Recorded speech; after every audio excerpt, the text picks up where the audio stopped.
ಅವನು ನನ್ನಲ್ಲಿ ಆಸಕ್ತನಾಗಿರುವುದರಿಂದ ಅವನನ್ನು ನಾನು ಆಶೀರ್ವದಿಸ್ತೇನೆ. ಅವನು ನನ್ನಲ್ಲಿ ಆಸಕ್ತನಾಗಿರುವುದರಿಂದ ಅವನನ್ನು ನಾನು ರಕ್ಷಿಸ್ತೇನೆ. ಅವನು ನನ್ನಲ್ಲಿ ಆಸಕ್ತನಾಗಿರುವುದರಿಂದ ಅವನ ಪ್ರಾರ್ಥನೆ ನಾನು ಕೇಳ್ತೇನೆ. ಹಲ್ಲೆಲೂಯ. ಎಲ್ಲ ಆಶೀರ್ವಾದವಾಗಿದ್ದೀರಾ? ಈ ದಿನದ ಆರಾಧನೆ ಆಶೀರ್ವಾದವಾಗಿತ್ತಾ? ದೇವರು ನಮ್ಮೊಂದಿಗೆ ಮಾತನಾಡ್ತಾನೆ. ದೇವರಿಗೆ ಸ್ತೋತ್ರ. 1 ತಿಮೋತಿ 4ನೇ ಅಧ್ಯಾಯ 8ನೇ ವಚನವನ್ನ ಒಬ್ರು ಯಾರಾದರೂ ಗಟ್ಟಿಯಾಗಿ ಓದಿ. 1 ತಿಮೋತಿ 4ನೇ ಅಧ್ಯಾಯ 8ನೇ ವಚನ. ದೇಹ ಸಾಧನೆಯು ಸ್ವಲ್ಪ ಮಟ್ಟಿಗೆ ಪ್ರಯೋಜನವಾಗಿದೆ, ಭಕ್ತಿಯಾದರೂ ಎಲ್ಲ ವಿಧದಲ್ಲಿ ಪ್ರಯೋಜನವಾದದ್ದು. ಅದಕ್ಕೆ ಇಹಪರಗಳಲ್ಲಿಯೂ ಜೀವ ವಾಗ್ದಾನ ಉಂಟು. Thank you brother. ಒಂದು ಹಲ್ಲೆಲೂಯಾ ಹೇಳ್ರಿ. ದೇವರಿಗೆ ಸ್ತೋತ್ರ. ದೇವರ ವಾಕ್ಯ ಹೇಳ್ತದೆ, ದೇವ ಭಕ್ತಿಯನ್ನ ನೀವು ಕಾಪಾಡಿಕೊಳ್ಳ್ರಿ. ಪೌಲ್ ತಿಮೋತಿಯನಿಗೆ ಬರೀತಾನೆ, ಭಕ್ತಿಯಾದರೂ ಎಲ್ಲ ವಿಧದಲ್ಲಿಯೂ ಪ್ರಯೋಜನವಾದದ್ದು, ಇದಕ್ಕೆ ಇಹಪರದಲ್ಲಿಯೂ ಜೀವ ವಾಗ್ದಾನ ಉಂಟು.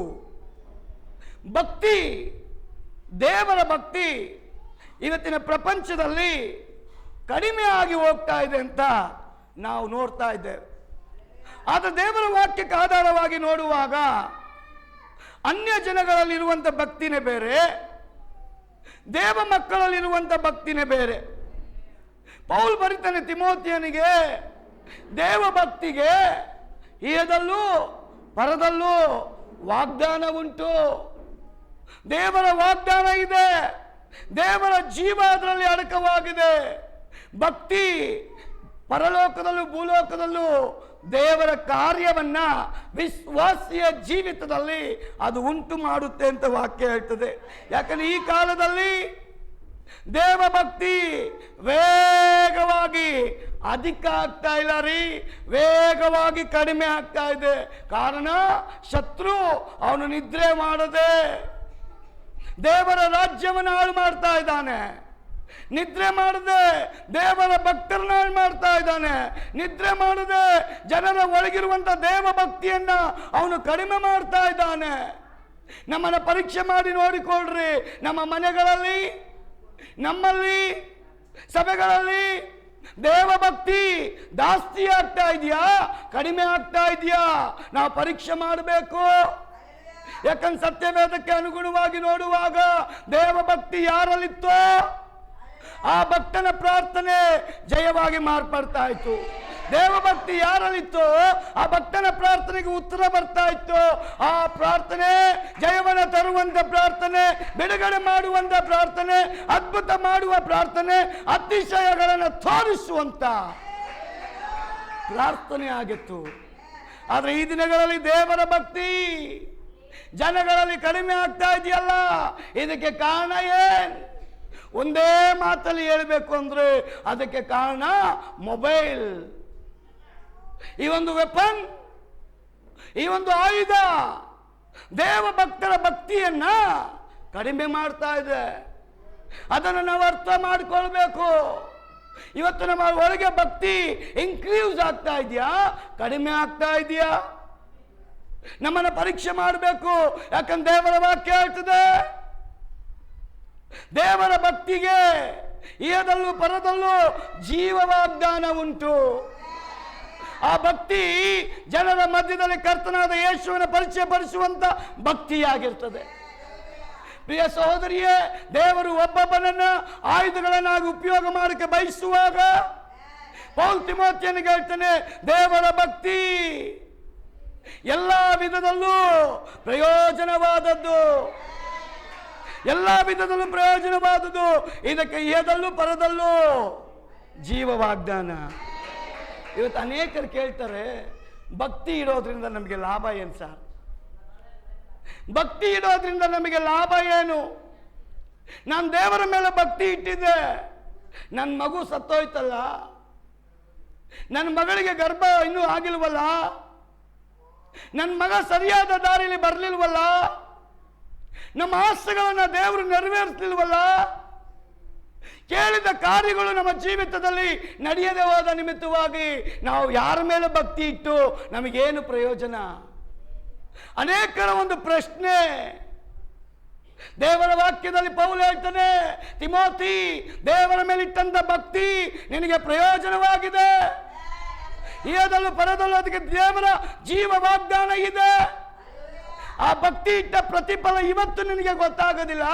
ಬರುವಂತ ದಿನ ಅದು ನಿನಗೆ ಆಶೀರ್ವಾದವಾಗಿರ್ತದೆ. ಬರುವಂತ ದಿನ ನಿನ್ನ ಜೀವಿತದಲ್ಲಿ ದೇವರ ವಾಗ್ದಾನ ಅದು ನೆರವೇರುತ್ತೆ. ಆ ಭಕ್ತಿ ನಿನ್ನನ್ನು ಶಕ್ತಿಯಾಗಿ ಮಾಡುತ್ತೆ. ಆ ಭಕ್ತಿ ನಿನ್ನನ್ನು ಭಕ್ತನಾಗಿ ಮಾಡುತ್ತೆ. ಆ ಭಕ್ತಿ ನಿನ್ನನ್ನು ವೈರಾಗ್ಯದಿಂದ ತುಂಬಿಸುತ್ತೆ. ಆ ಭಕ್ತಿ ಯೇಸುವಿನ ನಾಮ ಹೇಳುವಂತ ಭಕ್ತನಾಗಿ ದೇವರ ಅಭಿಮೇಲಕನಿಗೆ ಹೇಳ್ತಾನೆ, ಅಬ್ರಾಮ್ ಯಾರು ಗೊತ್ತಾ? ಅವನು ನನ್ನ ಭಕ್ತ, ಅವನು ನನ್ನ ಪ್ರವಾದಿ, ಅವನ ದೇಶಕ್ಕೆ ಪ್ರಾರ್ಥನೆ ಮಾಡುವಂತ ವ್ಯಕ್ತಿ. ಅವನ್ ಪ್ರಾರ್ಥನೆ ಮಾಡಿದ್ರೆ ನಿನಗೆ ಬೆಳೆ, ಅವನ್ ಪ್ರಾರ್ಥನೆ ಮಾಡಿದ್ರೆ ನಿನಗೆ ಮಳೆ, ಅವನ್ ಪ್ರಾರ್ಥನೆ ಮಾಡಿದ್ರೆ ನಿನಗೆ ಆರೋಗ್ಯ, ಅವನ್ ಪ್ರಾರ್ಥನೆ ಮಾಡಿದ್ರೆ ನಿನಗೆ ಜೀವ, ಅವನ್ ಪ್ರಾರ್ಥನೆ ಮಾಡಿದ್ರೆ ನಿನ್ನ ದೇಶಕ್ಕೆ ಆರೋಗ್ಯ ಅಂತ. ಅವನ್ ಪ್ರಾರ್ಥನೆ ಮಾಡುವ ಭಕ್ತ. ಅವನ ಒಳಗಡೆ ಇರುವಂತ ಭಕ್ತಿ ಲೋಕದ ಭಕ್ತಿ ಅಲ್ಲ, ಪರಲೋಕದ ಭಕ್ತಿ, ದೇವರ ಭಕ್ತಿ. ಅದಕ್ಕೆ ಅಭಿಮೇಲಕನಿಗೆ ಹೇಳ್ತಾನೆ, ಈ ಅಬ್ರಾಮ್ ಯಾರಂತ ತಿಳ್ಕೊಂಡಿದ್ಯಾ? ಅವನು ನನ್ನ ಭಕ್ತ. ಅವನ ಒಳಗಿರುವಂತ ಭಕ್ತಿ ಅದು ನನ್ನ ಮೇಲಿರತಕ್ಕ ಭಕ್ತಿ. ಆದ ಕಾರಣ ಅವನಿಗೇನಾದ್ರೂ ಕೇಳಾದ್ರೆ ನಾನು ನಿನ್ನನ್ನು ಸುಮ್ಮನೆ ಬಿಡೋದಿಲ್ಲ. ಹಾಗಾದ್ರೆ ದೇವರು ಇವತ್ತು ಹೇಳ್ತಾನೆ, ನನ್ನ ಮಕ್ಕಳ, ನಿಮ್ಗೆ ಯಾವ ಕೇಡು ಸಂಭವಿಸೋದಿಲ್ಲ. ಕೇಡು ಮಾಡೋಕ್ಕೆ ಶತ್ರು ಬಂದ್ರೆ ಅವನ್ನ ನಾನು ಸುಮ್ಮನೆ ಬಿಡಲ್ಲ.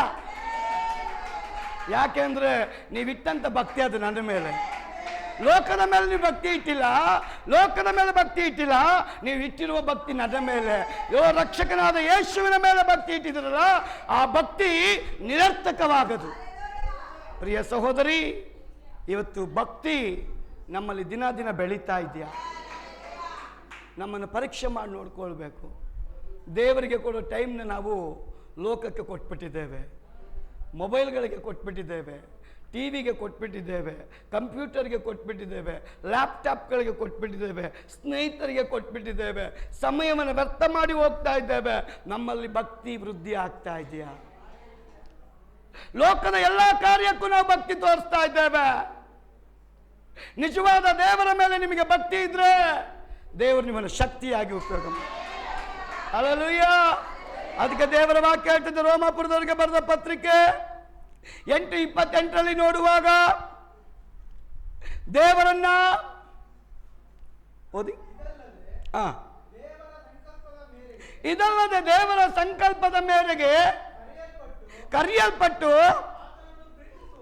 ಆತನನ್ನು ಪ್ರೀತಿಸುವವರ ಹಿತಕ್ಕಾಗಿ ಎಲ್ಲ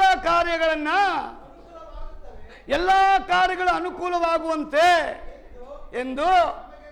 ಹಲ್ಲೆಲೂಯಾ. ಇದಲ್ಲದೆ ದೇವರ ಸಂಕಲ್ಪದ ಮೇರೆಗೆ ಕರೆಯಲ್ಪಟ್ಟವರಾದ ನೀವು ಕರ್ತನನ್ನು ಪ್ರೀತಿಸುವುದರ ಮೂಲಕವಾಗಿ ಆ ಪ್ರೀತಿ ತೋರಿಸುವಂತ ದೇವರು ಹೇಳ್ತಾನೆ, ನನ್ನ ನಿಮಿತ್ತವಾಗಿ ಎಲ್ಲವನ್ನ ಬಿಟ್ಟು ಬಂದಿದ್ದೀರಲ್ಲ, ತ್ಯಾಗ ಮಾಡಿ ಬಂದಿದ್ದೀರಲ್ಲ, ಸಮಯವನ್ನ ಬಿಟ್ಟು ಬಂದಿದ್ದೀರಲ್ಲ, ಅಪ್ಪ ಅಮ್ಮನ ಬಿಟ್ಟು ಬಂದಿದ್ದೀರಲ್ಲ, ಅಣ್ಣ ತಮ್ಮನ ಬಿಟ್ಟು ಬಂದಿದ್ದೀರಲ್ಲ, ಲೋಕವನ್ನ ಬಿಟ್ಟು ಬಂದಿದ್ದೀರಲ್ಲ, ಇದರ ನಿಮಿತ್ತ ಎಲ್ಲ ಕಾರ್ಯಗಳನ್ನ ನಿಮಗೆ ನಾನು ಅನುಕೂಲ ಮಾಡಿಕೊಡ್ತೇನೆ. ಹಲ್ಲೆಲೂಯಾ. ಯಾಕಂದ್ರೆ ದೇವರ ಭಕ್ತಿ ಇಹದಲ್ಲೂ ಪರದಲ್ಲೂ ಜೀವ ವಾಗ್ದಾನ ಉಂಟು. ಆದುದರಿಂದ ದೇವರ ಭಕ್ತಿಯನ್ನ ಬಿಟ್ಟು ಬಿಡಬೇಡ್ರಿ ಅಂತ ಪೌಲ ಹೇಳ್ತಾನೆ. ವಾಗ್ದಾನ ಯಾವುದಿದೆಯೋ ಅದನ್ನ ಹಿಡ್ಕೊಳ್ರಿ, ವಾಗ್ದಾನ ಇಲ್ಲದೆ ಇರೋದನ್ನ ಹಿಡ್ಕೊಳಕ್ ಹೋಗ್ಬೇಡ್ರಿ. ದೇವರ ವಾಗ್ದಾನ ನಿನಗೆ ನಿತ್ಯ ಜೀವ ಕೊಡ್ತೇನೆ ಅಂತ. ಹಲ್ಲೆಲೂಯಾ. ಅದಕ್ಕೆ ದೇವರ ವಾಕ್ಯ ಹೇಳ್ತದೆ, ದೇವರನ್ನ ಪ್ರೀತಿಸುವವರ ಹಿತಕ್ಕೋಸ್ಕರ ಎಲ್ಲ ಕಾರ್ಯಗಳು ಅನುಕೂಲ ಮಾಡಿಕೊಡ್ತಾನೆ. ಆಮೆನ್. ಪ್ರಿಯ ಸಹೋದರಿ, ಈಗ ನಿನಗೆ ಕಷ್ಟವಾಗಿ ಕಾಣಬಹುದು. ಕರ್ತನನ್ನೇ ಆಶ್ರಯವಾಗಿ ಇಡ್ಕೊ ನೀನು, ಕರ್ತನನ್ನೇ ಭದ್ರವಾಗಿ ಇಡ್ಕೊ ನೀನು, ಅವನನ್ನೇ ನೀನು ಕೋಟೆಯನ್ನಾಗಿ ಮಾಡ್ಕೊ ನೀನು. ನಾನು ದೇವರ ವಾಗ್ದಾನ ಮಾಡ್ತಾನೆ, ನಿನ್ನ ಸುತ್ತಲೂ ನಾನು ಕೋಟೆಯನ್ನು ನಿರ್ಮಾಣ ಮಾಡ್ತೇನೆ. ನಿನ್ನ ಸುತ್ತಲೂ ಒಂದು ಕೋಟೆನ ನಿರ್ಮಾಣ ಮಾಡ್ತಾನೆ. ನಿನ್ನನ್ನು ಕಾಯೋದಕ್ಕೆ ದೇವದೂತರಿಗೆ ಅಪ್ಪಣೆ ಮಾಡ್ತಾನೆ, ಕಾಲು ಕಲ್ಲಿಗೆ ತಗಲದ ಹಾಗೆ. ಹಲ್ಲೇಲೂಯಾ. ಎಷ್ಟು ಜನ ಬಿಲೀವ್ ಮಾಡ್ತೀರಾ? ಎಷ್ಟು ಜನ ಬಿಲೀವ್ ಮಾಡ್ತೀರಾ?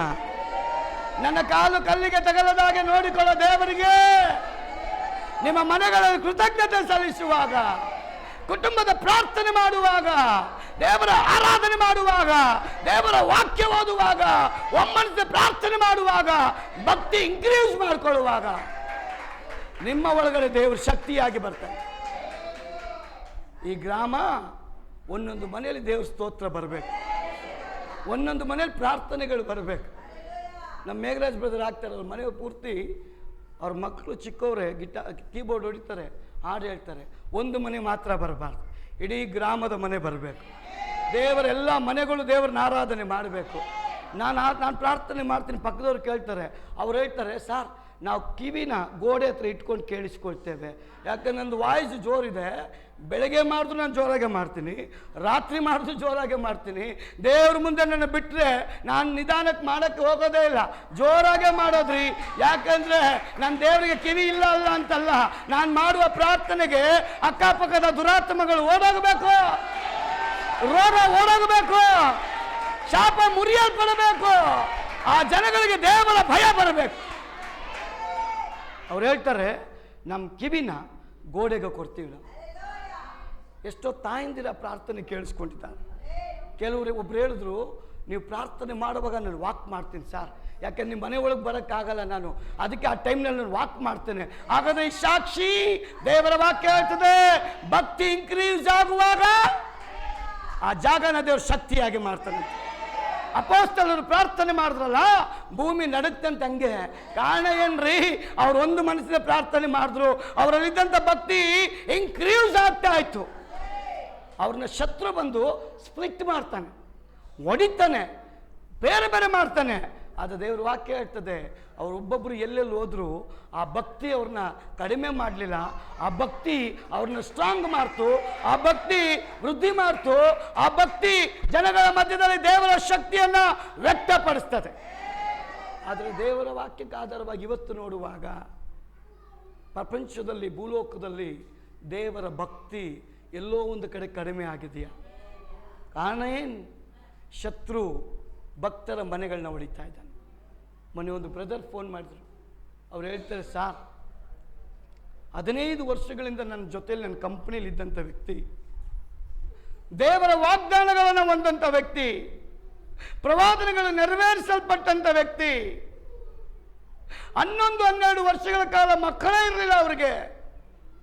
ದೇವರ ವಾಗ್ದಾನದ ಆಧಾರದ ಮೇಲೆ ಮಕ್ಕಳೆಲ್ಲ ಹುಟ್ಟಿತು, ಒಳ್ಳೆ ಕಂಪನಿಯಲ್ಲಿ ಜಾಬ್ ಸಿಕ್ತು, ಆಶೀರ್ವದಿಸಲ್ಪಟ್ಟಂತ ಕುಟುಂಬ ಅಂತ ಅನೇಕ ಕಡೆಗಳಲ್ಲಿ ಹೋಗಿ ಹೇಳಲ್ಪಟ್ಟಂತ ವ್ಯಕ್ತಿ, ಹಣಕ್ಕೋಸ್ಕರ, ಆಸ್ತಿಗೋಸ್ಕರ, ಕೆಲವು ಜನರ ಪ್ರೆಷರ್ಗೋಸ್ಕರ ಸತ್ಯದೇವರನ್ನ ಬಿಟ್ಟು ಅನ್ಯ ದೇವರ ಬಳಿಗೆ ಹೋಗ್ಬಿಟ್ರು ಅಂತ ಅವ್ರು ಕಣ್ಣೀರು ಹಾಕುವಾಗ ನಿಜವಾಗ್ಲೂ ಮನ ಒಡೆಯಲ್ಪಡ್ತದೆ.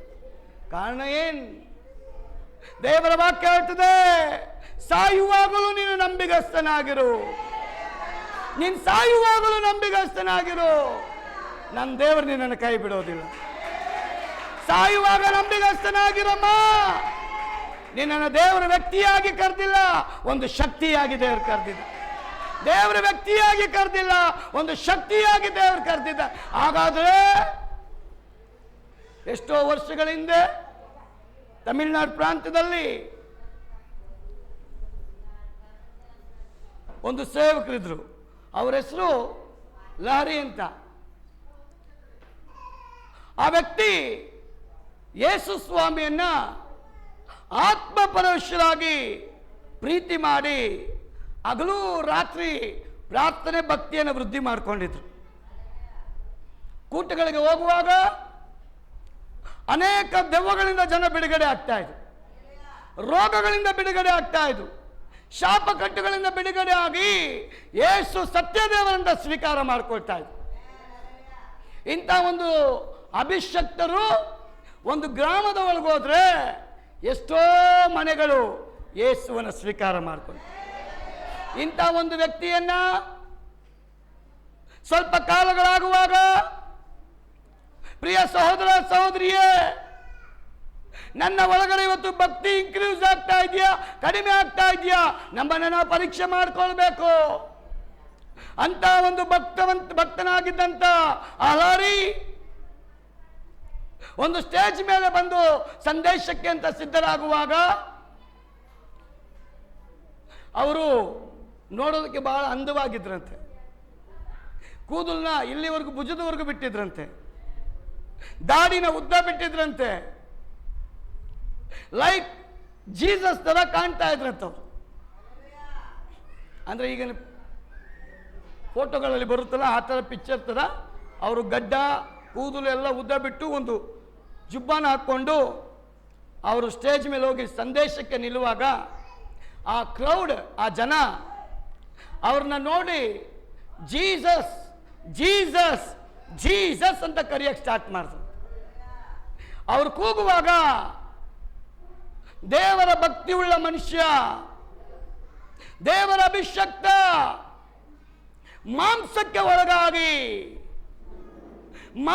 ಒಳಗಾದ ನಿಮಿತ್ತವಾಗಿ ಅವರು ಕೂಗುವಾಗ ಅವ್ರು ಹೇಳ್ತಾರೆ, yes I am Jesus, yes I am Jesus ಅಂತ ಹೇಳುವಾಗಲೇ ಮಾಂಸಕ್ಕೆ ಒಳಪಟ್ಟಂತ ವ್ಯಕ್ತಿಯನ್ನ ದೇವರು ಇಷ್ಟಪಡಲ್ಲ. ಸ್ವಲ್ಪ ಕಾಲ ಆದ ಮೇಲೆ ಅವರ ಚರಿತ್ರೆ ಹೇಳುತ್ತೆ, ಹುಳ ಬಿದ್ದು ಅವರು ಸತ್ತೋಗ್ಬಿಟ್ರಂತೆ. ಹಾಗಾದ್ರೆ ಪ್ರಿಯ ಸಹೋದರಿಯೇ, ನನ್ನ ಮಹಿಮೆಯನ್ನ ಬೇರೆಯವರಿಗೆ ಹೋಗಗೊಡಿಸೋದಿಲ್ಲ ನಾನು ಅಂತ ದೇವರು ಹೇಳ್ತಾನೆ. ನನ್ನ ಮಹಿಮೆಯನ್ನ ಬೇರೆಯವರಿಗೆ ಹೋಗಗೊಡಿಸೋದಿಲ್ಲ.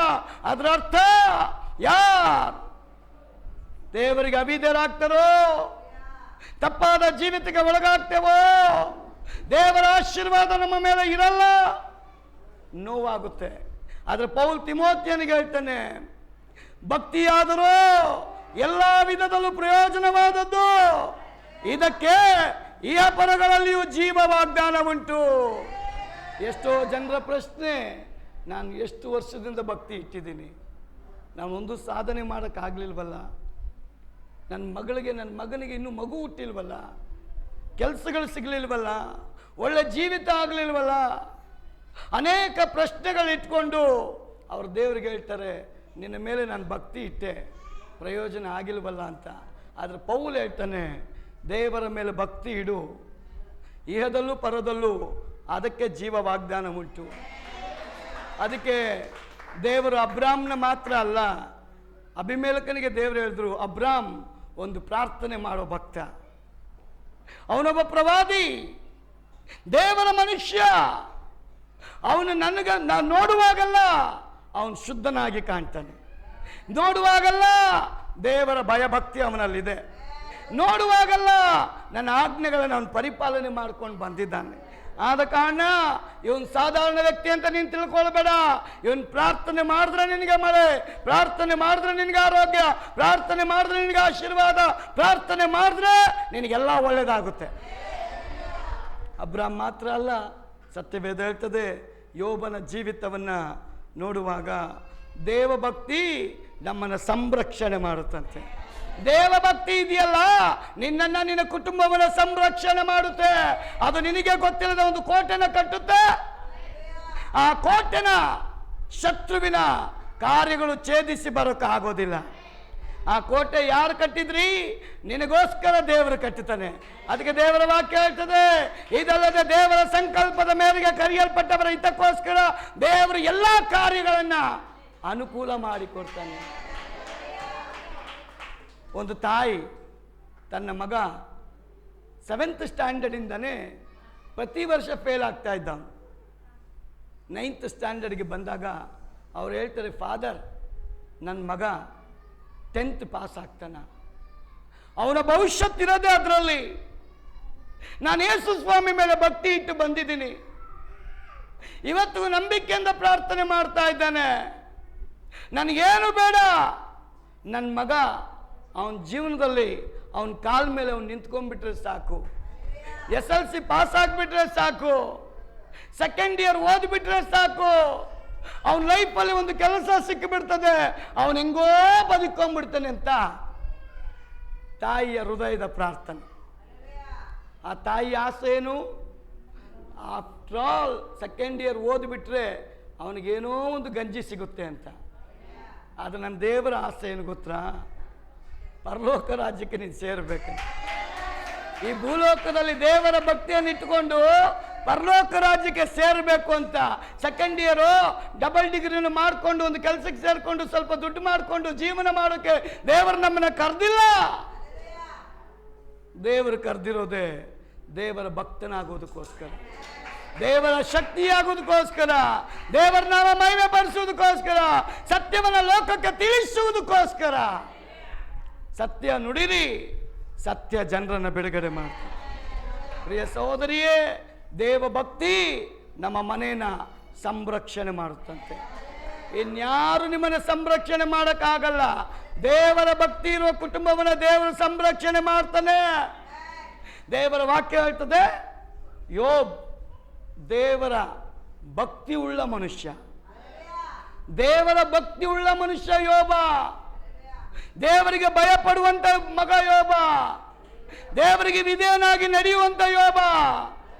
ದೇವರ ವಾಕ್ಯ ಹೇಳ್ತದೆ, ಯೋಬನಿಗೆ ಶೋಧನೆ ಪ್ರಾರಂಭ ಆಗುವಾಗ ಸೈತಾನನಿಗೆ ದೇವರ ಅಪ್ಪಣೆ ಕೊಡುವಾಗ ಯೋಬವನ ಮನೆಗೆ ಸೈತಾನ್ ಹೋಗಿದ್ದಾನೆ. ಹೋಗಿದ ತಕ್ಷಣ ಶೋಧನೆ ಆರಂಭ ಮಾಡಿದ್ನ, ವಾಪಸ್ಸು ದೇವರ ಹತ್ರ ಬರ್ತಾನೆ. ಕಾರಣ ಸೈತಾನನಿಗೆ ಗೊತ್ತಿಲ್ಲದ ಒಂದು ಭದ್ರಕೋಟೆ ಯೋಬನ ಮನೆ ಮುಂದೆ ಇದೆ. ಒಂದು ಆಮೇಲೆ ಹೇಳ್ರಿ. ಯೋಬನಿಗೆ ಗೊತ್ತಿಲ್ಲದ ಒಂದು ಭದ್ರಕೋಟೆ ದೇವರು ನಿರ್ಮಾಣ ಮಾಡಿದ್ದಾನೆ. ಕಾರಣ ಏನ್? ಯೋಬನು ದೇವರಿಗೆ ಭಯ ಪಡ್ತಾ ಇದ್ದ, ದೇವರಲ್ಲಿ ಭಕ್ತಿ ಇಟ್ಟಿದ್ದ. ಯಾವ ಕೆಲಸ ನಿಲ್ಲಿಸಿದ್ರು ದೇವರ ಕೆಲಸ ನಿಲ್ಲಿಸ್ತಾ ಇರಲಿಲ್ಲ ಅವನು. ದೇವರಿಗೆ ಸರಿಯಾದ ಸಮಯದಲ್ಲಿ ಯಜ್ಞವನ್ನು ಸಮರ್ಪಣೆ ಮಾಡ್ತಾ ಇದ್ದ, ಸ್ತೋತ್ರ ಬಲಿಗಳನ್ನು ಹೇಳ್ತಾ ಇದ್ದ, ನಮ್ರತೆಯನ್ನು ನಡ್ಕೊಳ್ತಾ ಇದ್ದ. ದೇವರು ಹೇಳೋ ಕೆಲಸನ ಅವನು ಪ್ರಾಂಪ್ಟ್ ಆಗಿ ಮಾಡ್ತಾ ಇದ್ದ. ಅವನು ದೇವರ ಭಕ್ತನಾಗಿದ್ದ ಅಂತ ಸೈತಾನನಿಗೆ ದೇವರು ಹೇಳ್ತಾರೆ, ನನ್ನ ಭಕ್ತನಾದ ಯೋಬನನ್ನ ನೀನು ನೋಡ್ದ. ಅವನು ಹೇಳ್ತಾನೆ, ಏನು ಮಹಾ, ನೀನು ಅವನಿಗೆಲ್ಲ ಸೌಕರ್ಯ ಕೊಟ್ಬಿಟ್ಟಿದ್ದೀಯಾ, ಆರೋಗ್ಯ ಕೊಟ್ಟಿದ್ಯಾ, ಹಣ ಕೊಟ್ಟಿದ್ಯಾ, ಸಮಾಧಾನ ಕೊಟ್ಟಿದ್ಯಾ, ನೆಮ್ಮದಿ ಕೊಟ್ಟಿದ್ಯಾ, ಸಂತೋಷ ಕೊಟ್ಟಿದ್ಯಾ, ಎಲ್ಲ ಎಂಜಾಯ್ ಮಾಡೋದಕ್ಕೆ ಕೃಪೆನ ಕೊಟ್ಟುಬಿಟ್ಟಿದ್ಯಾ. ಅದರ ನಿಮಿತ್ತ ಅವನು ನಿನ್ನನ್ನು ಹೊಗಳ್ತಾ ಇದ್ದಾನೆ, ಅವನು ನಿನ್ನನ್ನು ಘನಪಡಿಸ್ತಾ ಇದ್ದಾನೆ, ಅವನು ನಿನ್ನ ಮಹಿಮೆ ಪಡಿಸ್ತಾ ಇದ್ದಾನೆ. ಕೈ ತುಂಬ ಕಾಸೈತೆ ಅದಕ್ಕೆ ತಗೊಂಬಂದು ಕಾಣಿಕೆ ಆಗ್ತಾ ಇದ್ದಾನೆ. ಒಂದು ಟೈಟ್ ಮಾಡಿ ನೋಡು, ಅವನ ಲೈಫಲ್ಲಿ ಒಂದು ಟೈಟ್ ಮಾಡಿ ನೋಡು, ಅವನು ನಿನ್ನನ್ನು ಭಕ್ತಿವಂತನಾಗಿ ಕಾಣಲ್ಪಡ್ತಾನ. ಪ್ರಿಯ ಸಹೋದರ ಸಹೋದರಿಯೇ, ಯೋಬನ ಮೇಲೆ ದೇವರಿಗೆ ಡೌಟ್ ಇಲ್ಲವೇ ಇಲ್ಲ. ಯೋಬನ ಮೇಲೆ ದೇವರಿಗೆ ಸಂದೇಹ ಇಲ್ಲ, ಅಪನಂಬಿಕೆ ಇಲ್ಲ. ಎಂತ ದೃಢ ನಿರ್ಧಾರವಾಗಿ ದೇವರು ಹೇಳ್ತಾನೆ, ಓ ನಿನಗೆ ಯೋಬನ ಮೇಲೆ ಅವನಿಟ್ಟಂತ ನಂಬಿಕೆ ಮೇಲೆ ಡೌಟ್ ಇದ್ರೆ ಪರೀಕ್ಷೆ ಆಗೋಗ್ಲಿ. ಹಲ್ಲೇಲೂಯಾ. ಎಂತ ಕಾನ್ಫಿಡೆನ್ಸ್ ದೇವರಿಗೆ. ಕಾರಣ ಅವನು ಭಯ ಭಕ್ತಿ ಉಳ್ಳವನಾಗಿ ದೇವರನ್ನ ಘನಪಡಿಸಿದ. ಸೈತಾನ್ಗೆ ಡೌಟ್ ರೀ, ಇವನಿಟ್ಟಂತ ನಂಬಿಕೆ ಒರಿಜಿನಲ್ ಡೂಪ್ಲಿಕೇಟ್ ಅಂತ. ಆದ್ರೆ ಕರ್ದಂತ ದೇವರಿಗೆ ಡೌಟ್ ಇಲ್ಲ. ಯಾಕಂದ್ರೆ ದೇವರು ಹೇಳ್ತಾನೆ, ಮನುಷ್ಯ ಮುಖ ನೋಡ್ತಾನೆ, ನಾನು ಹೃದಯ ನೋಡ್ತಾ ಇದ್ದೇನೆ. ಮನುಷ್ಯ ಮುಖನ ನೋಡ್ತಾ ಇದ್ದಾನೆ, ನಾನು ಹೃದಯ ನೋಡೋ ದೇವರು. ಯೋಬ್ ಯಾರಂತ ನನಗೆ ಗೊತ್ತು. ನಿನ್ನ ಶೋಧನೆಗಳಿಗೆಲ್ಲ ಯೋಬ ಎದ್ರಲ್ಲ, ನಿನ್ನ ಧಮ್ಕಿಗಳಿಗೆಲ್ಲ ಯೋಬ ಎದ್ರಲ್ಲ, ನಿನ್ನ ಕುಯುಕ್ತಿ ಚೇಷ್ಟೆಗಳಿಗೆ ಯೋಬ ಎದ್ರಲ್ಲ. ಯೋಬ ನನ್ನ ಮಗ, ಅವನ ಒಳಗಡೆ ನನ್ನ ಮೇಲಿರುವಂಥ ಭಕ್ತಿ ಚಿಕ್ಕದಲ್ಲ, ದೊಡ್ಡದು. ಪ್ರಿಯ ಸಹೋದರ ಸಹೋದರಿಯೇ, ಯೋಬನ್ನ ಬಿಟ್ಟು ಸತ್ಯವೇದದಲ್ಲಿ ಅವನ ರೀತಿಯಲ್ಲಿ ಬೇರೆಯವ್ರಿಗೆ ಯಾರಿಗೂ ಶೋಧನೆ ಕೊಡಲೇ ಇಲ್ಲ. ಆ ಶೋಧನೆ ಯೋಬ ಎದುರಿಸ್ತಾನೆ. ಆಗ ದೇವರು ವಾಕ್ಯ ಹೇಳ್ತದೆ, ಭಕ್ತನ ಮನೆಯನ್ನ ತನ್ನ ಬೆಂಕಿಯಿಂದ ಕೋಟೆಯಿಂದ ದೇವರು ಸಂರಕ್ಷಿಸ್ತಾನೆ. ಹಲ್ಲೆಲೂಯಾ. ದೇವರ ಸಂರಕ್ಷಣೆ ಯಾವಾಗಿರುತ್ತೆ? ದೇವ ಭಕ್ತಿ ನಿನ್ನಲ್ಲಿದ್ದಾಗ. ದೇವ ಭಕ್ತಿ ನಿನ್ನಲ್ಲಿದ್ದಾಗ ದೇವರ ವಾಕ್ಯ ಹೇಳ್ತದೆ, ಸೈತಾನನು ಶೋಧನೆ ಮಾಡಕ್ಕೆ ಯೋಬನ ಮನೆಗೆ ಹೋಗುವಾಗ ಅವನು ಬಂದು ಹೇಳ್ತಾನೆ, ದೇವ್ರೇ ಪರೀಕ್ಷೆಗೆ ನೀನು ಅನುಮತಿ ಕೊಟ್ಬಿಟ್ಟಿದ್ಯಾ, ಆದರೆ ಆ ಮನೆ ಹತ್ರ ಏನಿದೆ, ನೀನು ಅವನಿಗೂ ಅವನ ಮನೆಗೂ ಅವನೆಲ್ಲ ಸ್ವಾಸ್ಥ್ಯಕ್ಕೂ ಸುತ್ತಮುತ್ತಲು ಒಂದಲ್ಲೇಲು ಹೇಳ್ರಿ. ಎಂತ ಒಳ್ಳೆ ದೇವ್ರು ನೋಡ್ರಿ, ಎಂತ ಒಳ್ಳೆ ದೇವ್ರು ನೋಡ್ರಿ. ನೋಡ್ರಿ ಅಲ್ಲಿ ಎಷ್ಟು ಚೆನ್ನಾಗಿ ಓದಿದ್ರು ಅವ್ರೀಗ, ಯೋಬನ ಸುತ್ತಲೂ ಅಂತ ಬರ್ದಿಲ್ಲ, ಯೋಬನಿಗೂ ಅವನ ಮನೆಗೂ ಅವನ ಸ್ವಾಸ್ಥ್ಯಕ್ಕೂ. ನಿಮ್ಮನ್ನು ಮಾತ್ರ ಅಲ್ಲ, ನಿಮಗಿರೋ ಎಲ್ಲ ಆಸ್ತಿ ಪಾಸ್ತಿಗಳಿಗೂ ದೇವರ ಪ್ರೊಟೆಕ್ಷನ್. ಹಲ್ಲೆಲೂಯಾ. ದೇವರ ವಾಕ್ಯ ಹೇಳ್ತದೆ, ಒಂದು ಭಕ್ತಿ ನಿನ್ನನ್ನು ಎಷ್ಟು ಶಕ್ತಿಯನ್ನಾಗಿ ಮಾಡ್ತದೆ. ಒಂದೇ ಒಂದು ಭಕ್ತಿ ನಿನ್ನನ್ನು ಜನರ ಮುಂದೆ ಶಕ್ತಿಯನ್ನಾಗಿ ದೇವರು ಮಾಡ್ತಾರೆ. ಆದ ಕಾರಣ ದೇವರ ವಾಕ್ಯ ಹೇಳ್ತದೆ, ಇವತ್ತು ಭಕ್ತಿ ನಾವು ಇರೋರ ಥರ ಇರಬಾರ್ದು, ರಿಯಲ್ ಭಕ್ತಿ ನಮ್ಮಲ್ಲಿ ಇರಬೇಕು. ಹಲ್ಲೆಲೂಯಾ. ಅನ್ಯ ಜನನ ನೋಡಿ ಅವರು ಭಕ್ತಿನ ತೋರಿಸ್ತಾರೆ, ಆದರೆ ಅದ್ರಲ್ಲಿ ಭಕ್ತಿ ಶಕ್ತಿ ಇರಲ್ಲ. ಅದು ಸತ್ಯ ದೇವರ ಹತ್ರ ಬರೋರಿಗೆ ಭಕ್ತಿ ಇದೆ, ಅವ್ರ ಕ್ರಿಯೆಯಲ್ಲಿ ಬರಲ್ಲ. ಅದು ಬಂದುಬಿಟ್ರೆ ನಿನ್ನ ಮನೆಗೂ ನಿನಗೂ ಎಲ್ಲದಕ್ಕೂ ದೇವರ ಪ್ರೊಟೆಕ್ಷನ್ ಬರೋದು ಮಾತ್ರ ಅಲ್ಲ, ನೀನು ಮಾಡೋ ಪ್ರಾರ್ಥನೆಗೆ ದೇವರು ದೊಡ್ಡ ಜಯವನ್ನು ತರ್ತಾರೆ. ಪ್ರಿಯ ಸಹೋದರ ಸಹೋದರಿಯೇ, ಅದಕ್ಕೆ ದೇವರ ವಾಕ್ಯದಲ್ಲಿ ಪೌಲ ಹೇಳ್ತಾನೆ, ಭಕ್ತಿಯಾದರೂ ಎಲ್ಲ ವಿಧದಲ್ಲಿ ಪ್ರಯೋಜನವಾದದ್ದು, ಇದಕ್ಕೆ ಇಹಪರದಲ್ಲಿಯೂ ಜೀವ ವಾಗ್ದಾನ ಉಂಟು. ಇವತ್ತು ನಮ್ಮ ದೇವರ ಮೇಲೆ ನಾವು ಪರೀಕ್ಷೆ ಮಾಡೋದು ಬೇಡ, ನಮ್ಮ ದೇವರ ಮೇಲೆ ನಂಬಿಕೆ ಇಡೋಣ. ನಿನ್ನ ಒಳಗಿರತಕ್ಕ ಚಿಕ್ಕ ನಂಬಿಕೆ ದೊಡ್ಡ ಕಾರ್ಯ ಮಾಡುತ್ತೆ. ಆ ಚಿಕ್ಕ ನಂಬಿಕೆ ದೊಡ್ಡ ಕಾರ್ಯವನ್ನು ಮಾಡುತ್ತೆ. ಇವತ್ತು ನಾವು ಕ್ರಿಯೆಯಲ್ಲಿ ತೋರಿಸುವಾಗ ನನ್ನ ದೇವರು ಭಕ್ತಿವಂತರನ್ನು ಅಪಾಯ ಅನಾಹುತದಿಂದ ಬಿಡುಗಡೆ ಮಾಡ್ತಾನೆ. ಕಡೆಯದಾಗಿ ಒಂದು ಮಾತು ಹೇಳ್ತಾನೆ, ಅಬ್ರಾಮನ ತಮ್ಮ ಲೋಟ ಇದ್ದ, ಅಬ್ರಾಮನ ಕಸಿನ್ ಸೋದೋಮ್ ಗೋಮರ ಪಟ್ಟಣದಲ್ಲಿದ್ದಾನೆ. ಸೋದೋಮ್ ಗೋಮರ ಪಟ್ಟಣ ದೇವರು ಸುಡಕ್ಕಿಟ್ಟಿದ್ದ. ಆದ್ರೆ ಲೋಟನಿಗೋಸ್ಕರ ಅಬ್ರಾಮನಿಗೆ ದೇವರು ಮಾತನಾಡುವಾಗ ಅಬ್ರಾಮನ ಮೊರೆ ಇಂಡೈರೆಕ್ಟ್ ಆಗಿ ದೇವರಿಗೆ ಹೇಳ್ತಾನೆ, ದೇವಾ ಆ ಊರಲ್ಲಿ ನೀತಿವಂತರು ಯಾರಾದ್ರಿದ್ರೆ ಅವ್ರನ್ನ ರಕ್ಷಿಸಲ್ವಾ? 100 ಜನ ಇದ್ರು, 50 ಜನ ಇದ್ರು, 20 ಜನ ಇದ್ರು, ಕಡೆ ಪಕ್ಷ ಒಬ್ಬನಿದ್ರು. ದೇವರ ವಾಕ್ಯ ಹೇಳ್ತದೆ, ಅಬ್ರಾಮ್ ಮೊರೆ ಇಡುವಾಗ ದೇವರು ಲೋಟನ ಮೇಲೆ ಕನಿಕರ ಪಟ್ಟು, ಸತ್ಯವೇದ ಹೇಳ್ತದೆ, ಆ ಗ್ರಾಮದಲ್ಲಿ, ಆ ಊರಲ್ಲಿ, ಆ ರಾಜ್ಯದಲ್ಲಿ, ಸೊದೋಮ್ ಪಟ್ಟಣದಲ್ಲಿ ನಿಜವಾದ ಭಕ್ತಿ ಇಟ್ಟಂತ ಭಕ್ತ ಲೋಟನು ಮಾತ್ರ. ಇನ್ನೆಲ್ಲರೂ ಭಯಂಕರವಾದ ಪಾಪದಲ್ಲಿ ಸಿಕ್ಕಾಕೊಂಡಿದ್ದಾರೆ. ದೇವರು ಅಸಹ್ಯ ಪಡುವಂತ ಪಾಪ. ಆ ಪಾಪದ ನಿಮಿತ್ತ ದೇವರು ಬೆಂಕಿಯಿಂದ ಆ ಊರನ್ನೇ ಸುಡೋದಕ್ಕೆ ತೀರ್ಮಾನ ಮಾಡಿಬಿಟ್ಟಿದ್ದಾನೆ. ಅದರ ಒಳಗೆ ಒಬ್ಬ ಸಿಕ್ಕಾಕೊಂಡ್ಬಿಟ್ಟಿದ್ದಾನಲ್ಲ, ಅವನಿಗೆ ಯಾರ ನಿಮಿತ್ತ ದಯೆ ಬಂತು ಅಂದ್ರೆ, ದೇವದೂತರಿಗೆ ಅವನು ಸಂರಕ್ಷಣೆ ಮಾಡುವಾಗ, ದೇವದೂತರಿಗೆ ಸಂರಕ್ಷಣೆ ಮಾಡುವಾಗ ಮನುಷ್ಯನ ಒಳಗೆ ಸಂರಕ್ಷಿಸುವಂತ ಹೃದಯವನ್ನು ಕಂಡಂತ ದೇವರು ಅದು ಲೋಟನಲ್ಲಿ ಮಾತ್ರ. ಲೋಟನಲ್ಲಿ ಕಂಡ ನಿಮಿತ್ತವಾಗಿ ದೇವರು ಹೇಳ್ತಾನೆ, ಈ ಲೋಟನನ್ನ ಈ ಬೆಂಕಿಯಿಂದ ತಪ್ಪಿಸೋದಕ್ಕೆ ನಾನು ಮನಸ್ಸು ಮಾಡಿದ್ದೇನೆ. ಕಾರಣ ಅವನ ಒಳಗಡೆ ದೇವರ ಭಕ್ತಿ ಇದೆಯಲ್ಲ, ದೇವರ ಭಯ ಇದೆಯಲ್ಲ. ಪ್ರಿಯ ಸಹೋದರಿಯೇ, ದೇವರ ವಾಗ್ದಾನ ಎಂದಿಗೂ ತಪ್ಪೋದಿಲ್ಲ. ದೇವರೇನು ಹೇಳ್ತಾನೆ ಅದು ನೆರವೇರಿಸ್ತಾನೆ. ನಾನು ನಿನ್ನನ್ನು ಆಶೀರ್ವದಿಸ್ತೇನೆ. ದೇವರು ಆಶೀರ್ವದಿಸ್ತಾನೆ. ದೇವರು ನಮ್ಮ ಕೊಂಬನ್ನು ಎತ್ತುತ್ತಾನೆ, ನಮ್ಮ ಬಲವನ್ನು ಇನ್ಕ್ರೀಸ್ ಮಾಡ್ತಾನ್ರಿ. ನಿಮ್ಮ ಪ್ರಾರ್ಥನೆ ನಿಜವಾದ ಭಕ್ತಿಯಿಂದ ಕೂಡಿರುವಾಗ, ನಿಮ್ಮ ಪ್ರಾರ್ಥನೆ ನಿಜವಾದ ಭಕ್ತಿಯಿಂದ ಕೂಡುವಾಗ ಆ ಗ್ರಾಮದಲ್ಲೇ ನಿಮ್ಮ ಮನೆಯನ್ನು ಶಕ್ತಿಯನ್ನಾಗಿ ಮಾಡಿ.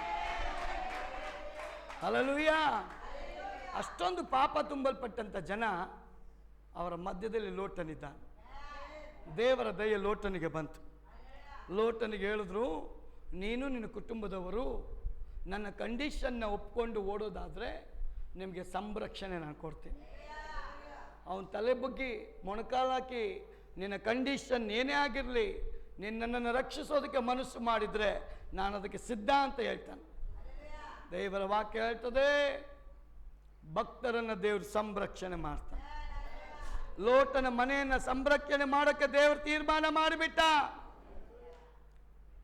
ದೇವರು ಹೇಳ್ತಾರೆ, ನೀನು ಕುಟುಂಬ ನಾನು ಹೇಳುವಂಥ ಬೆಟ್ಟಕ್ಕೆ ತಿರುಗಿ ನೋಡದೆ ಒಂದೇ ಗಮನದಲ್ಲಿ ಒಂದೇ ಕಾನ್ಸಂಟ್ರೇಷನ್ನಲ್ಲಿ ನೀವು ಓಡೋದಾದರೆ, ಹಿಂದಿರುಗದೆ ಓಡೋದಾದರೆ ನಾನು ನಿಮ್ಮನ್ನು ರಕ್ಷಿಸಿ ಆಶೀರ್ವಾದ ಮಾಡಿ. ಪ್ರಿಯ ಸಹೋದರಿ, ನಮ್ಮ ಮನಸ್ಸು ಚಂಚಲ, ನಮ್ಮ ಹೃದಯ ವಂಚಕ, ನಮ್ಮನ್ನು ಮೋಸಗೊಳಿಸಿಬಿಡ್ತದೆ. ಯಾವಾಗ ನಾವು ಬಿದ್ದೋಗ್ತೇವೆ ನಮಗೆ ಗೊತ್ತಿಲ್ಲ. ಇರುವಂಥ ಕಾಲ ದೇವರ ಭಯಭಕ್ತಿಯಲ್ಲಿ ನಾವು ಜೀವಿಸಬೇಕು. ಯಾವತ್ತು ನಮಗೆ ನಮ್ಮ ಪ್ರಾಣ ಪಕ್ಷಿ ಹಾರಿ ಹೋಗುತ್ತೋ ಗೊತ್ತಿಲ್ಲ. ಇರುವ ಕಾಲ ನಮ್ಮ ದೇವರಿಗೆ ನಾವು ಭಯಭಕ್ತಿಯಿಂದ ಇರಬೇಕು. ಅದಕ್ಕೆ ಯೋಶುವ ಹೇಳ್ತಾನೆ, ನಾನು ನನ್ನ ಮನೆಯವರು ಯೆಹೋವನನ್ನೇ ಆರಾಧಿಸ್ತೇವೆ. ಹಾಗಾದರೆ ಅವನಲ್ಲಿದ್ದಂಥ ಭಕ್ತಿ ಲೋಕದ ಭಕ್ತಿ ಅಲ್ಲ. ಅವನು ಚಾಲೆಂಜ್ ಕೊಡ್ತಾನೆ ಜನಕ್ಕೆ, ನನ್ನ ದೇವರು ನಿಮಗೆ ಬೇಕು ಅಂದರೆ ನನ್ನ ಹಿಂದೆ ನೀವು ಬನ್ನಿರಿ, ನನ್ನ ದೇವ್ರು ನಿಮಗೆ ಬೇಡ ಅಂದರೆ ನಿಮ್ಮ ದಾರಿ ನಿಮಗೆ, ನನ್ನ ದಾರಿ ನನಗೆ ಅಂತ. ಪ್ರಿಯ ಸಹೋದರಿ, ಇವತ್ತೆಷ್ಟೋ ಯೂಟ್ಯೂಬ್ಗಳಲ್ಲಿ, ಟಿ ವಿ ನ್ಯೂಸ್ಗಳಲ್ಲಿ ಸಭೆಗಳಿಗೆ ವಿರುದ್ಧವಾಗಿ, ಸೇವೆಗೆ ವಿರುದ್ಧವಾಗಿ, ಸೇವಕರಿಗೆ ವಿರುದ್ಧವಾಗಿ, ವಿಶ್ವಾಸಿಗಳಿಗೆ ವಿರುದ್ಧವಾಗಿ ಜನ ಬುಗಿಲಿ ಹೇಳ್ತಾ ಇದ್ದಾರೆ. ಇದು ನೋಡಿ ನಾವು ಭಯಪಡೋ ಅವಶ್ಯಕತೆ ಇಲ್ಲ. ಯಾಕೆಂದರೆ ಸತ್ಯವೇದದಲ್ಲಿ ಮೊದಲೇ ನನ್ನ ದೇವರು ನಮ್ಮನ್ನು ಬಲಪಡಿಸಿದ್ದಾನೆ. ಆದರೆ ಅವನು ಹೇಳ್ತಾನೆ, ನೀನು ನನ್ನ ಭಕ್ತನಾಗಿದ್ರೆ ಯಾವ ಕೇಡು ನಿನಗೆ ಸಂಭವಿಸೋದಿಲ್ಲ. ನನ್ನ ಅಭಿಷೇಕ ನಿನ್ನ ಮೇಲೆ ನೆಲೆಗೊಂಡಿದ್ರೆ ಮಗ್ಗುಲಲ್ಲಿ 1000 ಬಲಗಳಲ್ಲಿ 10,000 ಜನ ಸತ್ತು ಬಿದ್ರು ನಿನಗೇನು? Hallelujah, hallelujah, hallelujah. ಸಡನ್ನಾಗಿ ಮೊನ್ನೆ ನನ್ನ ಯಾರೋ ಹುಡುಕೊಂಡು ಬಂದುಬಿಟ್ಟಿದ್ರು ಭಾಳ ದೂರದಿಂದ. ನನ್ನ ಬೆಳಗ್ಗೆಯಿಂದ ಸಂಜೆವರೆಗೂ ವಾಚ್ ಮಾಡಿದ. ನನ್ನ ಮುಂದೆ ಬಂದು ಕೂತ್ಕೊಂಡ್ರು. ನಾನು 2 ನಿಮಿಷ ಕಣ್ಣು ಮುಚ್ಚಿ ದೇವ್ರಿಗೆ ಹೇಳಿದೆ, ದೇವರೇ ನಾನಲ್ಲ, ನೀನು ಮಾತಾಡು. ನೀವು ನಂಬ್ತಿರೋ ಇಲ್ಲ ಗೊತ್ತಿಲ್ಲ, ಅವ್ರ ಬಾಯೇ ಓಪನ್ ಆಗಿಲ್ಲ. 1.5 ತಾಸು ಕೂತಿದ್ರು ನನ್ನ ಜೊತೆ. ಕಡೆಗೆ ನನ್ನ ಕೈಯಲ್ಲೇ ಕೈ ಮುಗಿದು ಪ್ರಾರ್ಥನೆ ಮಾಡಿಸ್ಕೊಂಡು ಹೋಗ್ಬಿಟ್ರು. ಪ್ರಿಯ ಸಹೋದರಿ, ನನ್ನ ದೇವರು ನಮ್ಮ ಪರವಾಗಿದ್ದರೆ ಮಗ್ಗುಲಲ್ಲಿ 1000 ಬಲಗಡೆಯಲ್ಲಿ 10,000 ಜನ ಸತ್ತು ಬಿದ್ದರು ನನ್ನ ಭಕ್ತನಿಗೇನಾಗೋದಿಲ್ಲ, ನನ್ನ ಭಕ್ತನಿಗೇನಾಗಲ್ಲ, ನನ್ನ ಮಕ್ಕಳಿಗೇನಾಗಲ್ಲ. ಅವರ ಸುತ್ತಲೂ ನಾನು ಕೋಟೆ ಹಾಕಿದ್ದೇನೆ, ಅಗ್ನಿ ಹಾಕಿದ್ದೇನೆ, ಶತ್ರು ಒಳಗೆ ಕೈಯೂ ಬಿಡಕ್ಕಾಗಲ್ಲ. ಹಲ್ಲೆಲೂಯಾ. ಅದಕ್ಕೆ ದಾವೀದ ಹೇಳ್ತಾನೆ, ನಿನ್ನ ದೇವರು ಯಾರಂತ ಅನುಭವದಿಂದ ಸವಿದು ನೋಡು. ನಿನ್ನ ದೇವರು ಯಾರಂತ ಅನುಭವದಿಂದ ಸವಿದು ನೋಡಮ್ಮ. ನಿನಗೆ ಎಂಥ ಇಕ್ಕಟ್ಟು ಬಿಕ್ಕಟ್ಟಿದ್ರು ಭಕ್ತನ ಜೀವಿತವನ್ನು ಅಲ್ಪ ಅಂತ ದೇವರು ನೆನೆಸೋದೆ. ಅದಕ್ಕೆ ಕೀರ್ತನೆಗಾರನ ಹೇಳ್ತಾನೆ, 1:3 ಯಾರೆಲ್ಲ ಭಕ್ತರಾಗಿದ್ದಾರೋ ಅವರು ನೀರಿನ ಕಾಲುವೆಗಳ ಬಳಿಯಲ್ಲಿ ಬೆಳೆದ ಮರದ ಹಾಗೆ. ಯಾರು ಭಕ್ತರಾಗಿದ್ದಾರೋ, ನಿಮ್ಮ ಮನೆಯಲ್ಲಿ ಭಕ್ತಿ ಅಭಿವೃದ್ಧಿ ಆಗುತ್ತೋ, ಯಾವಾಗಲೂ ಭಕ್ತಿವಂತರಾಗಿ ಜೀವಿಸ್ತಿರೋ, ಅವರು ನೀರಿನ ಕಾಲುವೆ ಬಳಿಯಲ್ಲಿ ಬೆಳೆದ ಮರದ ಹಾಗೆ ಹಚ್ಚ ಹಸಿರಾಗಿರ್ತಾರಂತೆ. ಹಲ್ಲೆಲೂಯಾ. ನನ್ನ ದೇವರು ಹೆಂಗಿರ್ತಾನ್ರಿ ನಿಮ್ಮನ್ನ? ಹಚ್ಚ ಹಸಿರಾಗಿ. ಅದು ಮಳೆಗಾಲ ಆಗಿರಲಿ, ಬೇಸಿಗೆಗಾಲ ಆಗಿರಲಿ, ಚಳಿಗಾಲ ಆಗಿರಲಿ. ಕೆಲವು ಮರಗಿಡಗಳಿದೆ, ಆ ಟೈಮಿಗೆ ತಕ್ಕಂತೆ ಅದು ಬಣ್ಣ ಚೇಂಜ್ ಆಗುತ್ತೆ. ಆದರೆ ವಿಶ್ವಾಸಿ, ನಿಜವಾದ ವಿಶ್ವಾಸಿ ಎಲ್ಲ ಕಾಲದಲ್ಲೂ ಹಚ್ಚ ಹಸಿರಾಗೆ. ಅವನು ಹೊಟ್ಟೆ ತುಂಬುದಾಗಲೂ ಹಸಿರಾಗಿರ್ತಾನೆ, ಹೊಟ್ಟೆ ಖಾಲಿಯಾದಾಗಲೂ ಅವನು ಹಚ್ಚ ಹಸಿರಾಗಿರ್ತಾನೆ. ದೇವರ ವಾಕ್ಯ ಹೇಳ್ತದೆ, ದೇವರ ಮುಖವನ್ನು ಯಾರಾದರೂ ನೋಡಿದ್ದಾದ್ರೆ ಅವರ ಮುಖ ಪ್ರಕಾಶಗೊಳ್ತದೆ. ದೇವರು ಹೇಳ್ತಾನೆ, ಅಬ್ರಾಹ್ಮನ ನೋಡಿ, ಇವನು ನನ್ನ ಪ್ರವಾದಿ, ಇವನು ಪ್ರಾರ್ಥನೆ ಮಾಡಿದ್ರೆ ನಿಮಗೆ ಆಶೀರ್ವಾದ. ಯೋಶುವನ್ನು ನೋಡ್ತಾನೆ, ಭಯ ಪಡಬೇಡ, ನನ್ನ ಮಾತುಗಳನ್ನು ನಿನ್ನ ಹೃದಯದ ಅಲಿಗೆ ಮೇಲೆ ಬರ್ಕೋ, ನೀನು ಎಲ್ಲ ಕಡೆಯಲ್ಲೂ ಜಯ ಹೊಂದ್ಕೊಳ್ತೀಯ, ನಿನಗೆ ಸೋಲ ಇರಲ್ಲ.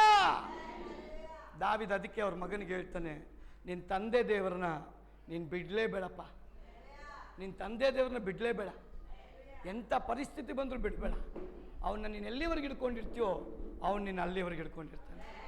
ಅವನು ನಿನ್ನ ಜೊತೆ ಇದ್ದರೆ ನಿನಗೆ ಯಾವ ಶತ್ರು ಬರಲ್ಲ ಅಂತಾನೆ. ಹಾಗಾದರೆ ಪ್ರಿಯ ಸಹೋದರ ಸಹೋದರಿಯೇ, ದೇವರು ನಮ್ಮ ಜೀವಿತವನ್ನು ಆಶೀರ್ವಾದ ಮಾಡಬೇಕಂತ ಬಯಸಿದ್ದಾನೆ. ಎಷ್ಟು ಜನ ಲೌಕಿಕವಾದ ಭಕ್ತಿನ ಬಿಟ್ಟು ಆತ್ಮಿಕ ಭಕ್ತಿಯಲ್ಲಿ ನಾನು ಬೆಳಿಬೇಕಂತ ಆಸೆ ಪಡ್ತೀನಿ. ಕಡೆಯದಾಗಿ ಒಂದು ವಚನ, ಇಬ್ರಿ 12ನೇ ಅಧ್ಯಾಯ 22ರಿಂದ 25ರವರೆಗೂ ನೋಡುವಾಗ, ಓದ್ತೀರಾ ಯಾರಾದರೂ? ನೀವು ಚಿಯೋನ್ ಪರ್ವತಕ್ಕೂ ಜೀವ ಸ್ವರೂಪನಾದ ದೇವರ ಪಟ್ಟಣವಾಗಿಯೂ ಪರಲೋಕದ ಯೆರೂಸಲೇಮಿಗೂ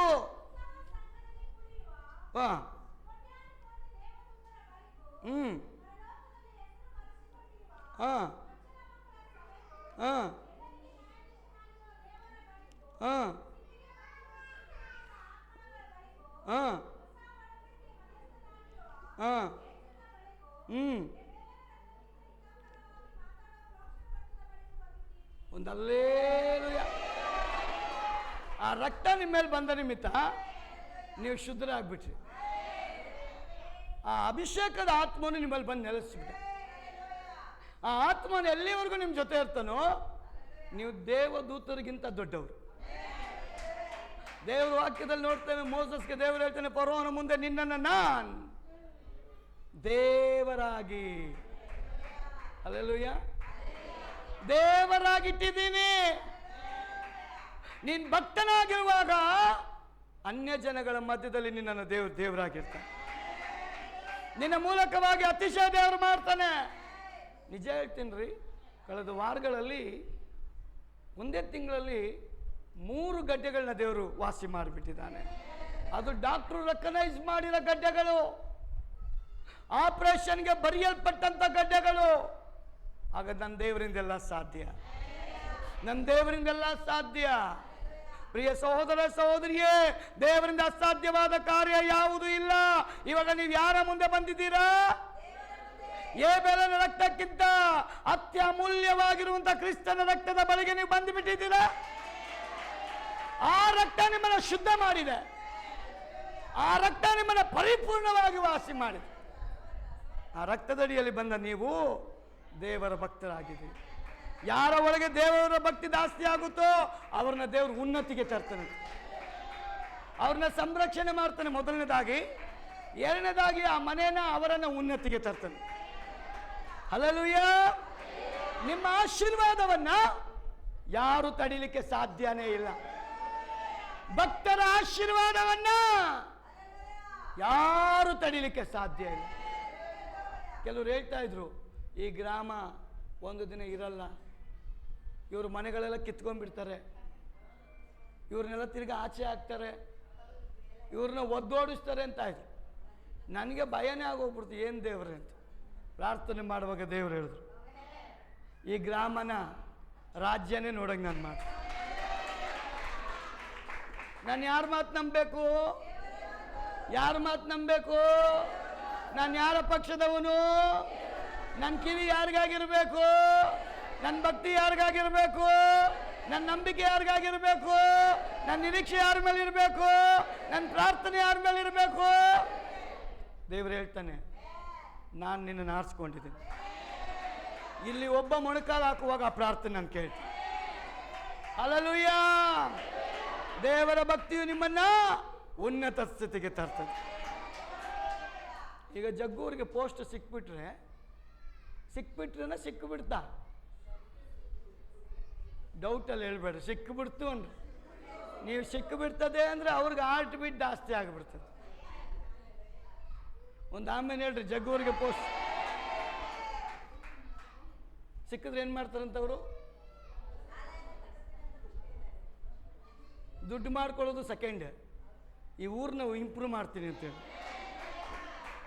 ನಿಜವಾಗ್ಲೂ ದೇವರ ಮನೆಯನ್ನ, ಈ ಊರನ್ನ ಅವರು ದೇವರ ಮಾತಿಗೆ ಅನುಗುಣವಾಗಿ ನಾನು ನಡೆಸ್ತೀನಿ ದೇವರೇ ಅಂದರೆ ಆ ಪೋಸ್ಟನ್ನು ಯಾರು ಕಿತ್ಕೊಳ್ಳೋಕ್ಕಾಗಲ್ಲ. ಯಾಕಂದ್ರೆ ಜಗ್ಗುವ ಹೃದಯನ ನೋಡೋದು ದೇವರು. ಹಲ್ಲೆಲೂಯಾ. DK ಶಿವಕುಮಾರ್ ಅವ್ರು ನೋಡಲ್ರಿ, ಅವ್ರ ಹೃದಯನ ನೋಡೋದು ದೇವ್ರು. ನನ್ನ ಮಗನಿಗೆ ಗ್ರಾಮನ ಆಶೀರ್ವಾದ ಮಾಡ್ತಾನೆ ಅನ್ನೋದಾದ್ರೆ, ಸಭೆನ ಅಭಿವೃದ್ಧಿ ಮಾಡ್ತೀನಿ ಅನ್ನೋದಾದ್ರೆ, ದೇವರಿಗೋಸ್ಕರ ನಾನು ನಿಲ್ತೀನಿ ಅನ್ನೋದಾದ್ರೆ, ಅದಕ್ಕೆ ಮೊದಲು ಪ್ರಾಮುಖ್ಯತೆ ಕೊಡ್ತೀನಿ ಅನ್ನೋದಾದ್ರೆ, ಯಾರ ಕೈಲಿದ್ರು ಆ ಪೋಸ್ಟನ್ನ ಕಿತ್ತಿ ದೇವ್ರು ಇರ್ಬೇಕು. ಯಾಕಂದ್ರೆ ದೇವ್ರು ಹೇಳ್ತಾನೆ, ಭಕ್ತನ ಜೀವಿತವನ್ನ ಉನ್ನತಿಗೆ ನಾನು ತರ್ತೀನಿ. ಹಲ್ಲೆಲೂಯ. ಅದು ತಕ್ಕ ಕಾಲದಲ್ಲಿ. ದೇವ್ರು ಹೇಳ್ತಾನೆ, ಕ್ಲುಪ್ತ ಕಾಲದಲ್ಲಿ ನನ್ನ ವಾಗ್ದಾನ ನಿಮ್ಮಲ್ಲಿ ನೆರವೇರಿಸ್ತೇನೆ. ಹಲ್ಲೆಲೂಯ.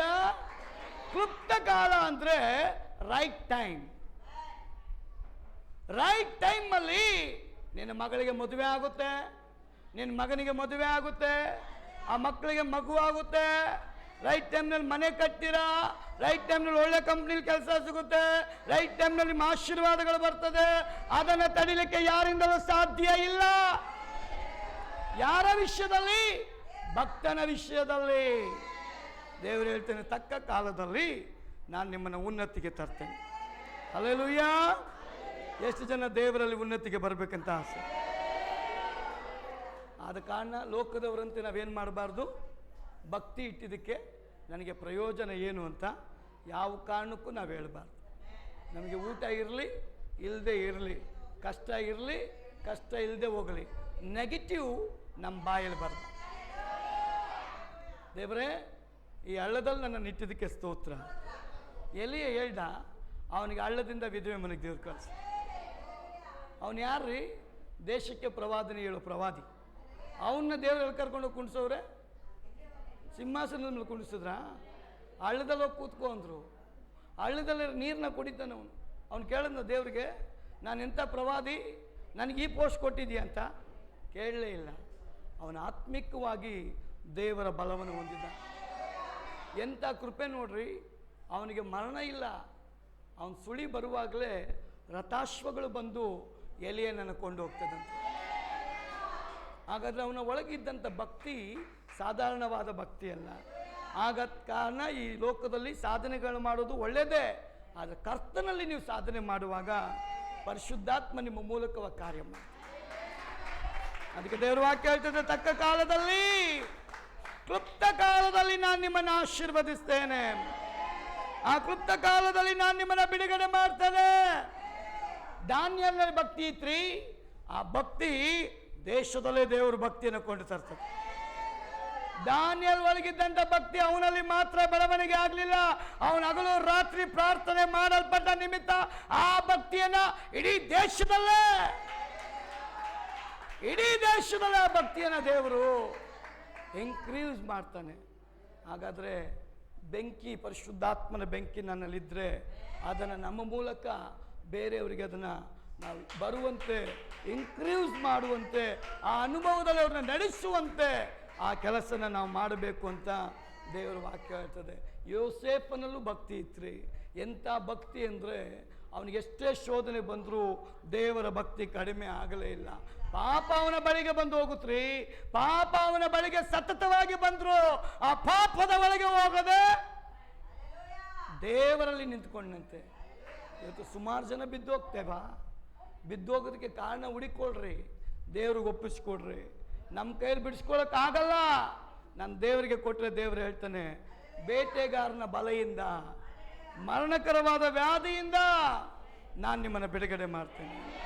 ಶತ್ರು ನಿಮ್ಮ ಮೇಲೆ ಬಲೆ ಆಗ್ತಾ ಇದ್ದಾನ, ಆ ಬಲೆನ ದೇವರ ಕೈ ಬಂದು ಅರಿಯುತ್ತಂತೆ.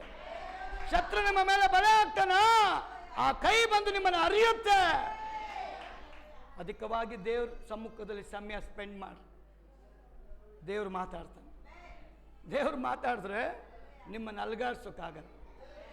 ಹಲ್ಲೆಲೂಯಾ. ಯೋಸೇಫ್ನ ಯಾರಾದ್ರೂ ಅಲ್ಗಾಡ್ಸೋಕ್ಕಾಯ್ತಾ? ಯಾರಾದ್ರೂ ಅಲ್ಗಾಡ್ಸಕ್ಕಾಯ್ತಾ? ಬೈಬಲ್ ಹೇಳ್ತದೆ, ಪೋಟಿಫೇರ್ ಯೋಸೆಫ್ನ ಅಬ್ಸರ್ವ್ ಮಾಡ್ತಾ ಇದ್ನಂತೆ. ಅಬ್ಸರ್ವ್ ಮಾಡ್ತಾ ಮಾಡ್ತಾ ಮಾಡ್ತಾ ಅವನು ಹೇಳ್ತಾನೆ, ನಿನ್ನ ಹತ್ರ ಇರತಕ್ಕ ಶಕ್ತಿ ನನ್ನ ಹತ್ರ ಇಲ್ಲ, ಆ ಜ್ಞಾನ ನನ್ನ ಹತ್ರ ಇಲ್ಲ. ಯಾಕಂದ್ರೆ ದೇವ್ರನ್ನ ನೀನು ಹೊಲಿಸ್ಕೊಂಡಿದೀಯಾ, ದೇವ್ರು ನಿನ್ನ ಹತ್ರ ಇದ್ದಾನೆ. ಈಗ ಬರಗಾಲ, ಅದನ್ನು ನಾನು ನಿಭಾಯಿಸೋಕೆ ಆಗೋದಿಲ್ಲ. ಅದಕ್ಕೆ ನನ್ನ ದೇಶನೇ ನಿನ್ನ ಕೈಗೆ ನಾನು ಸಮರ್ಪಣೆ ಮಾಡ್ತೀನಿ, ನನ್ನ ದೇಶವನ್ನೇ ನಿನ್ನ ಕೈಗೆ ನಾನು ಸಮರ್ಪಣೆ ಮಾಡ್ತೀನಿ ಯೋಸೇಫ್. ಅವನು ಎಲ್ಲವನ್ನ ಕೊಟ್ಟು ಹೆಂಡತಿನ ಕೊಟ್ಟಿಲ್ಲ. ಅವನು ಹೇಳಲ್ಲ ನಾನು ಹೆಂಡತಿನ ನನಗೆ ಕೊಟ್ಟಿಲ್ಲ ಅಂತ. ಅದು ಸತ್ಯವೇದ ಹೇಳ್ತದೆ. ಆ ಪಾಪ ಅವನ ಬಳಿಗೆ ಬರುವಾಗ ಅವನು ಹೇಳ್ತಾನೆ, ದೇವರಿಗೆ ಮರೆಮಾಚಿ ಯಾವ ಪಾಪ ನಾನು ಮಾಡಲಿ, ದೇವರ ಮುಂದೆ ಸಿಕ್ಕಾಕೊಂಡ್ಬಿಡ್ತೇನಲ್ಲ, ಯಜಮಾನನಿಗೆ ನಾನು ದ್ರೋಹ ಮಾಡೋಕ್ಕಾಗಲ್ವಲ್ಲ, ದೇವರು ನನ್ನ ಮೇಲೆ ನಂಬಿಕೆ ಇಟ್ಟು ಈ ಪೋಸ್ಟನ್ನು ಕೊಟ್ಟಿದ್ದಾನಲ್ಲ. ದೇವರ ಭಯ, ದೇವರ ಭಕ್ತಿ ಯೋಸೇಫನಲ್ಲಿದ್ದ ನಿಮಿತ್ತ ಆ ವಾಗ್ದಾನ ದೇವರು ನೆರವೇರಿಸ್ತಾರೆ. ಅವ್ರ ಅಣ್ಣಂದಿರು ಬಂದಿದ್ದಾರೆ, ಅವ್ರ ಅಣ್ಣಂದಿರು ಬಂದಿದ್ದಾರೆ. ಯೋಸೇಫನ ಗುರ್ತು ಅವ್ರಿಗಾಗಿಲ್ಲ, ಆದ ದೇವರಾತ್ಮನ ತುಂಬಲ್ಪಟ್ಟ ಯೋಸೇಫನಿಗೆ ಅಣ್ಣಂದಿರ ಗುರ್ತು ಗೊತ್ತಾಯ್ತು. ದೇವರ ವಾಕ್ಯ ಹೇಳ್ತದೆ, ಒಬ್ಬ ನೀತಿವಂತನಾಗಿ ಅವ್ರ ಅಣ್ಣ ಮಾಡಿದ ತಪ್ಪನ್ನ ನೆನೆಸ್ಕೊಂಡು ಒಂದು ಕೋಣೆ ಒಳಗೆ ಹೋಗಿ ಬಿಕ್ಕಿ ಬಿಕ್ಕಿ ಹತ್ತನಂತೆ ಯೋಸೇಫ್, ಕಣ್ಣೀರು ಹಾಕದಂತೆ ಯೋಸೇಫ್. ದೇವರೇ, ನಿನ್ನ ವಾಗ್ದಾನ ನೆರವೇರುವಂಥ ಸಮಯ ನನ್ನ ಜೀವಿತದಲ್ಲಿ ನೀನು ಕೊಂಡು ತಂದಲ್ಲಪ್ಪ. ಆ ಚಿಕ್ಕ ಪ್ರಾಯದವನಾಗಿದ್ದಾಗ ನೀನು ಕೊಟ್ಟಂತ ದರ್ಶನ ಇವತ್ತು ನೆರವೇರುವಂಥ ಟೈಮ್, ಇವತ್ತು ನೆರವೇರ್ತಾ ಇದೆಯಲ್ಲ. ನಮ್ಮ ಅಣ್ಣಂದಿರು ನಾನಿರುವಂಥ ಪ್ರಾಂತ್ಯಕ್ಕೆ ಬಂದು ನನ್ನ ಮುಂದೆ ನೀನು ಹೇಳಿದಾಗೆ ಕೈ ಚಾಚಿದ್ದಾರೆ, ಕೈ ಚಾಚಿದ್ದಾರೆ. ನೀತಿವಂತ ದೇವರ ಹಾಗೆ ಅವನು ಕ್ಷಮಿಸ್ತಾನೆ, ಕಳ್ಕೊಂಡಿದ್ದನ್ನು ಕೊಡ್ತಾನೆ. ಲೋಕದ ಲಾಭವನ್ನು ನೋಡದೆ ಪರಲೋಕದ ಲಾಭ ಒಂದೊಂದು ಆತ್ಮನ ಪರಲೋಕಕ್ಕೆ ಆದಾಯ ಮಾಡಿ. ಹಲ್ಲೆಲೂಯ. ಅದಕ್ಕೆ ದೇವರ ವಾಕ್ಯ ಹೇಳ್ತದೆ, ದೇವರ ಮೇಲೆ ಭಕ್ತಿ ಇಟ್ಟಂಥ ಕುಟುಂಬವನ್ನು ದೇವರು ಸಂರಕ್ಷಿಸ್ತಾನೆ, ಅವರನ್ನು ಉನ್ನತಿಗೆ ತರ್ತಾನೆ ಮತ್ತು ಅವರನ್ನು ಉತ್ತಮವಾದ ಜೀವಿತ ನಡೆಸುವಂತೆ ಸಾಕ್ಷ್ಯ ಬಾಳಿಕೆ ದೇವರು ನಮ್ಮನ್ನು ನಡೆಸ್ತಾನೆ. ಆದ ಕಾರಣ ಇವತ್ತು ನಮ್ಮನ್ನು ಪರೀಕ್ಷೆ ಮಾಡಿಕೊಳ್ಳೋಣ.